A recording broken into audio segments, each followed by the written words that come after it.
दिल्ली के ओल्ड राजेंद्र नगर में स्थित IAS कोचिंग सेंटर के बेसमेंट में पानी भरने के चलते UPSC की तैयारी कर रहे 3 स्टूडेंट की मौत का मामला अब दिल्ली हाई कोर्ट में पहुंच चुका है। राष्ट्रीय प्रवासी मंच की याचिका में छात्रों की सुरक्षा को लेकर गाइडलाइन बनाने और हादसा होने पर उचित मुआवजा देने की इसमें मांग की गई है।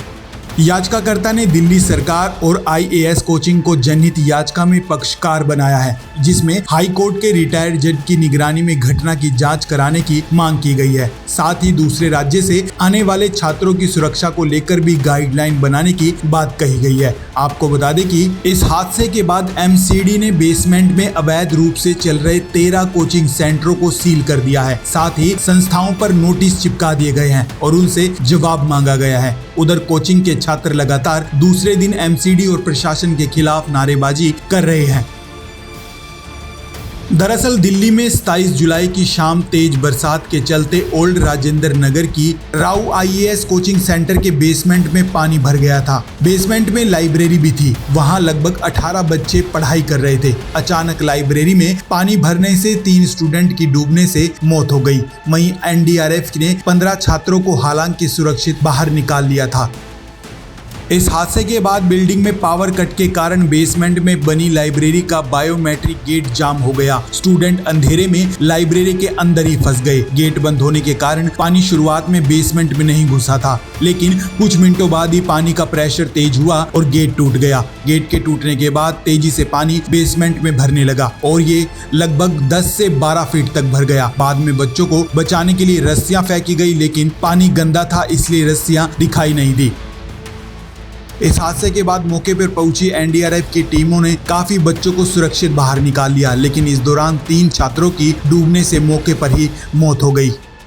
वहीं आपको बता दें कि जिन 3 स्टूडेंट की डूबने के कारण मौत हुई है उनमें श्रेया यादव जो 25 साल की थी और उत्तर प्रदेश के अंबेडकर नगर की रहने वाली थी। वहीं इस हादसे में मरने वाले छात्र में नेविन डेल्विन 28 साल के थे। वे केरल के रहने वाले थे और 8 महीने पहले ही इस कोचिंग सेंटर में तैयारी के लिए आए थे। पानी में डूबने से तान्या सोनी जो 25 साल की थी उसकी भी मौत हो गई, जो तेलंगाना के सिकंदराबाद की रहने वाली थी। इन तीनों छात्रों की मौत के बाद परिवारजनों का रो रो कर बुरा हाल है। वहीं पारिवारिक सदस्यों का कहना है कि इस मामले में सरकार तुरंत कार्रवाई करते हुए दोषियों को सख्त से सख्त सजा दे और उन्हें न्याय दिलाए। वहीं आपको बता दें कि ये तो सिर्फ एक दिल्ली का मामला था। पूरे देश में ना जाने कितने इनलीगल कोचिंग सेंटर चलाए जा रहे हैं, जिनमें छात्रों की सुरक्षा को लेकर कोई भी इंतजामात नहीं है। ऐसे में यदि कोई प्राकृतिक आपदा आती है तो इन छात्रों को कोचिंग सेंटर की लापरवाही का सामना करना पड़ता है और ये लापरवाही कई बार इन छात्रों की जिंदगी तक छीन लेती है। ऐसे में सबसे बड़ा सवाल ये उठता है कि आखिरकार प्रशासन इन हादसों के बाद ही क्यों जागता है। खैर, इस पूरे मामले को लेकर जितनी भी दर्शक ये वीडियो देख रहे हैं, हम जरूर जानना चाहेंगे कि आखिरकार आप इस मामले को लेकर क्या कहना चाहते हैं। अपने विचार हमारे साथ साझा करें और इस वीडियो को ज़्यादा से ज़्यादा शेयर करें।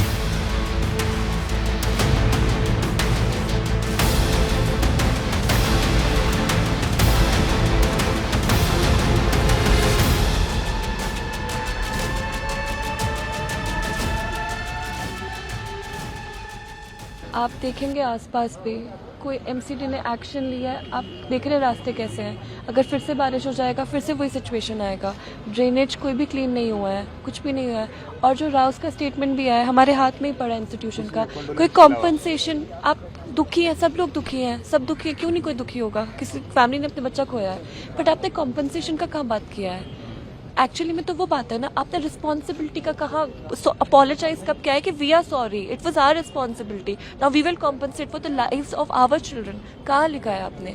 बच्चों को इतना, जो आउट स्टेशन बच्चा होता है उसके पेरेंट्स उसको इतना ट्रस्ट के साथ भेजते हैं कि यहाँ पर जो लैंडलॉर्ड्स हैं, यहाँ पर जो कोचिंग इंस्टीट्यूशंस हैं वो हमारे बच्चों का ख्याल रखेंगे, बट यहाँ पर इतना मिसट्रीट हुआ जाता है लैंडलॉर्ड्स द्वारा, कोचिंग इंस्टीट्यूशन द्वारा। सॉरी बोल के क्या होगा। यहाँ पे मोस्ट ऑफ द जितनी भी बिल्डिंग्स हैं, जैसे मैं अगर किसी बिल्डिंग में रह रहा हूँ तो उसकी पूरी बिल्डिंग की एंट्री और एग्जिट जो है वो बायोमेट्रिक से कंट्रोल होती है। तो उसमें कैसे है कि, और हमारा मतलब कंसर्न ये है कि अगर सपोज़ कुछ इमरजेंसी हो जाती है, आग लग जाती है या कैसे भी कुछ कोई भी इमरजेंसी हो जाती है, तो पूरे बिल्डिंग में कोई भी बालकनी नहीं है, कोई बिल्डिंग में कोई भी ऐसी जगह नहीं है कि अगर हम लोग किसी को इमरजेंसी नंबर पे कॉल करते हैं, कोई आता है कि हम लोग को रेस्क्यू कर लो, तो रेस्क्यू करने का उनके पास कोई ऑप्शन नहीं है। क्योंकि इमरजेंसी की वजह से कि अगर वो गेट के पास कोई इमरजेंसी होती है तो हम लोग अगर ऊपर हैं तो हम लोग नीचे आ नहीं सकते, और अगर कोई बाहर है तो वो अंदर आ नहीं सकता क्योंकि बायोमेट्रिक की वजह से वो लॉक हो गया है। तो मेरा ये मतलब कंसर्न था कि अगर कोई किसी बिल्डिंग में कोई बालकनी नहीं है, कोई एग्जिट नहीं है, और एंट्री एग्जिट एक बायोमेट्रिक से कंट्रोल होता है, तो अगर वो बायोमेट्रिक ख़राब हो जाता है तो हमारी लाइफ का या फिर हमारी किसी चीज़ का रिस्पॉन्सिबल कौन होगा? तो वो तो हम लोग सीधा बोल सकते हैं कि जो रेस्क्यू टीम करने आ रही है कि उसने ठीक से काम नहीं किया, बट वो तो ये देखेगी ना कि अगर किसी बिल्डिंग में आई कि हम इसमें जाके बचा कैसे सकते हैं। तो अगर ना बालकनी है ना कुछ है तो उनके पास यही है कि फिर दीवार तोड़ो। तो दीवार तोड़ने में तो फिर जहाँ तक हम लोगों ने इसमें अभी न्यूज़ में सुना कि इसमें 2 या 3 मिनट की वजह से बच्चों की डेथ हो गई। तो दीवार तोड़ने में फिर किसी को रेस्क्यू करके निकालने में तो फिर ये तो मतलब डेथ्स ही हो सकती हैं। तो वही है कि बायोमेट्रिक ऐसा बोलते हैं कि उसके बहुत सारे प्लस पॉइंट्स हैं कि अगर कि आप सेफ़ रहेगा कि उसके अलावा कोई एंट्री नहीं कर सकता, तो उसके फ़ायदे के साथ साथ इतने ज़्यादा नुकसान हैं कि जो कि कभी भी हो सकता है। और जैसा हम लोगों ने इसमें देख लिया कि एक्सीडेंट इंसिडेंट किसी भी टाइम पे कभी भी हो जा रहा है। अच्छा ये बताइए पुनीत, क्या ये बायोमेट्रिक सिस्टम जो है वो सिर्फ कोचिंग सेंटर्स में, लाइब्रेरीज में है या फिर कहाँ कहाँ है ये जैसे मैं जिस बिल्डिंग में हूँ वहाँ पे तो है ही बिल्डिंग में, और जैसे जहाँ पे रहता हूँ, और यहाँ पे मतलब ओल्ड राजेंद्र नगर में मोस्ट ऑफ द जितनी भी लाइब्रेरीज़ हैं, मतलब मैं से एग्जैक्ट काउंट तो नहीं बता सकता, बट 70-75% जितनी लाइब्रेरीज़ हैं सबकी एंट्री एग्जिट जो है वो बायोमेट्रिक से कंट्रोल होती है। और लाइब्रेरी सारी की सारी बेसमेंट में है। तो अब यहाँ पे बच्चों का ये इशू है कि ये जो बेसमेंट की वजह से हो गया है, तो बच्चे लाइब्रेरी में कैसे जाएं? कि पीजीज वगैरह, रूम्स वगैरह में भी ऐसा? रूम्स में इन द सेंस कि फ्लोर पे है, जैसे पूरी बिल्डिंग की एक ही एंट्री एक ही एग्जिट है वहाँ पे है, तो अगर फ्लोर्स 4 हैं तो एंट्री एग्जिट एक ही हो गया। बट कुछ बिल्डिंग्स हैं जिसमें बालकनी है, तो उसमें सेफ़ है कि चलो अगर कुछ हो गया तो बच्चे बालकनी में आ गए या रेस्क्यू हो गया। बट जिस बिल्डिंग में बालकनी नहीं है, कोई भी एग्जिट नहीं है, कोई एंट्री नहीं है, तो उनका फिर क्या होगा? बायोमेट्रिक है बट उसका कोई प्रॉपर एफिशिएंस यूज़ नहीं कर पाते। फॉर एग्जांपल अगर कोई डिज़ास्टर हुआ, और बेसिकली मैं कई सारी वीडियोस देख रहा था, उसमें कोई भी एक न्यूज़ मतलब एक इन्फॉर्मेशन वो बता नहीं रहा था। जो कल इंसिडेंट हुआ है ना, उसमें मेजर प्रॉब्लम क्या है? मेजर प्रॉब्लम ये थी बायोमेट्रिक तो था बट वो ब्लॉक्ड हो गया, अब बच्चे बाहर नहीं निकल पाए। लेकिन ये इंसिडेंट को मतलब हम बच सकते थे इससे। एक प्रॉब्लम ये है कि जो सर्विस लेन है ना, बैक साइड में जितने भी बिल्डिंग्स बड़ी हैं उसमें सर्विस लेन है, वहाँ पे कोई एग्जिट नहीं है। इन केस अगर बायोमेट्रिक तुमने लगा रखा है हमारी सेफ्टी के लिए, वो ठीक है, बट यही हमारी सेफ्टी एक सबसे बड़ा कंसर्न बन गया था इस इंसिडेंट में। तो सबसे पहली चीज़ तो बायोमेट्रिक लगाओ, लेकिन बायोमेट्रिक के साथ साथ उसका एक अल्टरनेटिव भी होना चाहिए। क्यों? क्योंकि बायोमेट्रिक का जो मैग्नेटिक फोर्स है, अब नॉर्मल बंदा धक्का दे के नहीं तोड़ सकता, उसको नहीं कर सकता। तो जब भी कोई डिजास्टर हुआ तो नहीं सामने वाला बंदा अंदर आएगा ना अंदर वाला बंदा बाहर जा सकता, वहीं पे ब्लॉक हो जाते हैं वो। ठीक है, तो बायोमेट्रिक लगाओ, लेकिन साथ में अल्टरनेटिव भी होना चाहिए। बेस्ट अल्टरनेटिव ये है कि जो सर्विस लेने या जो बैक साइड है बिल्डिंग का, वहाँ पे एक ना एक तो एग्जिट पॉइंट होना ही